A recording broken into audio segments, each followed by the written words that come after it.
J'ai accompagné beaucoup dernièrement de formateurs et d'organismes.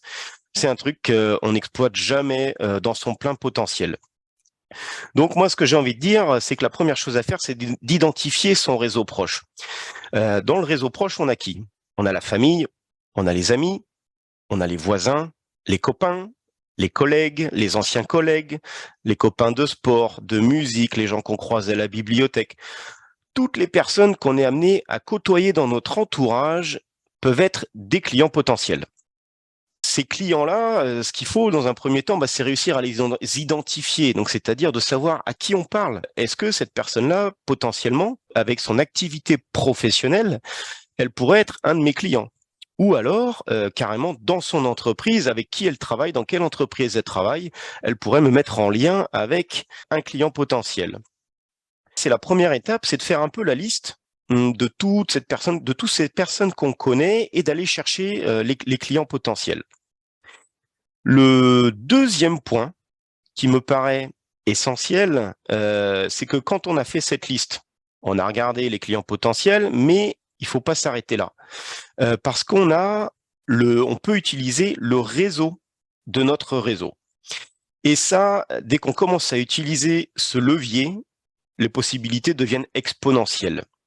Je prends un exemple, Tata Nadine, qui travaille dans un cabinet comptable, si je sais ce qu'elle fait et si je sais où elle travaille, elle a un réseau, Tata Nadine.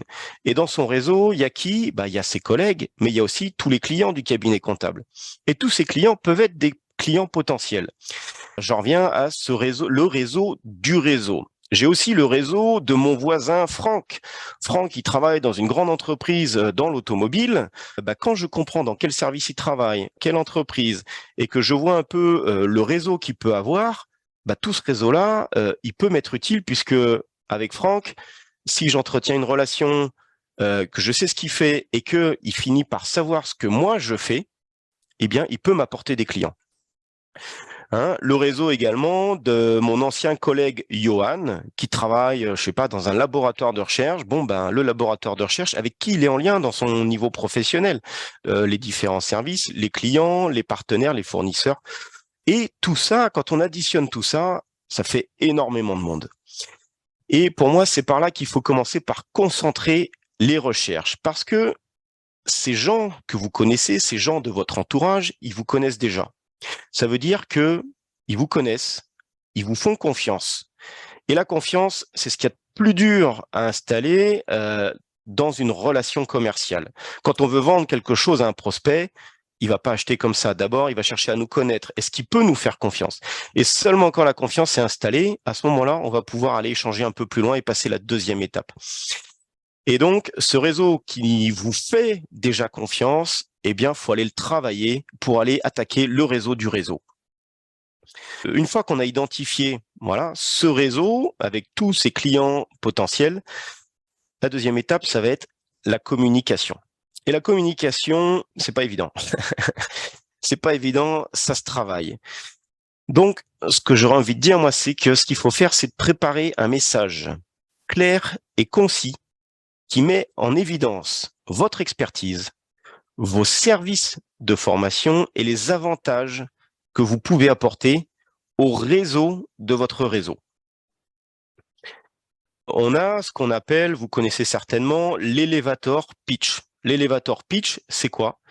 C'est le pitch que vous pouvez faire à quelqu'un lors d'une rencontre dans un ascenseur. C'est-à-dire, je croise quelqu'un dans un ascenseur que je connais et il monte au 4e étage.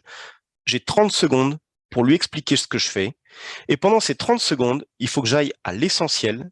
Il faut qu'à la fin, il ait retenu ce qui est important et ce qui est percutant par rapport à mon activité et à ce que je peux lui offrir à lui ou à son réseau.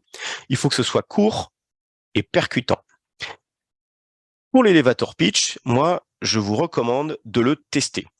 Parce que souvent on se dit, oui, je sais ce que je fais, je sais expliquer mon activité. Mais en fait, si on s'entraîne pas un peu, on va être un peu brouillon, on va oublier, on va pas forcément utiliser du vocabulaire qui percute, qui va être retenu. Donc, ce qu'il faut faire, à mon sens, moi, c'est de le tester auprès de vos amis proches. Et pour le faire, on va chercher un copain, un ami, un cousin, ma femme, peu importe. On va lui pitcher Et on va lui demander ensuite, eh bien, restitue-moi ce que tu as retenu de mon pitch. Si ce qu'il restitue, c'est clair, alors le pitch est bon, c'est gagné.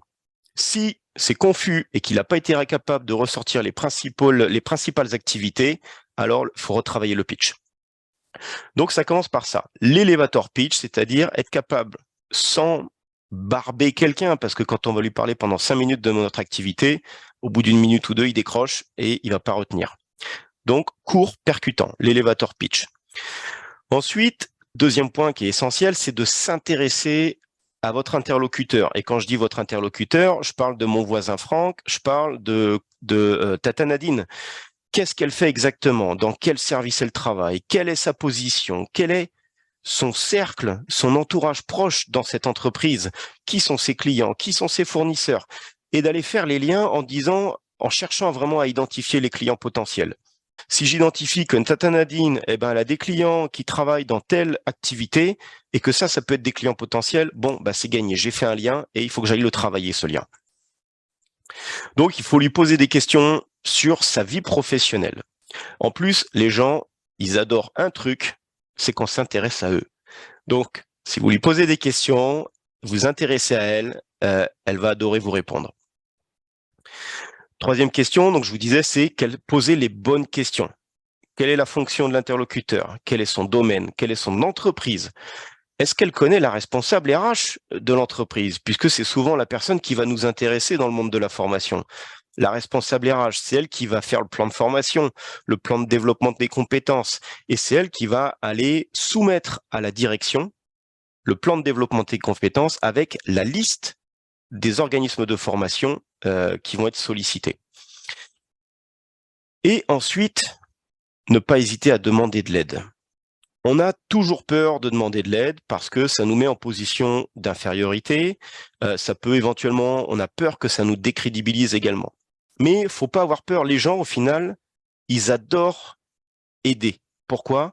Parce que ça les met en position supérieure, en position de force, et ça leur permet de donner un coup de main, de se valoriser. Donc, faut pas hésiter.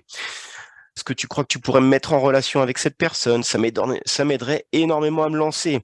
C'est des questions qui sont importantes et qui sont faciles. Et enfin, les canaux de communication. Donc, comment je peux communiquer avec mon entourage, avec mon propre réseau? Mon voisin, si je le vois dans le jardin, je vais pouvoir lui parler.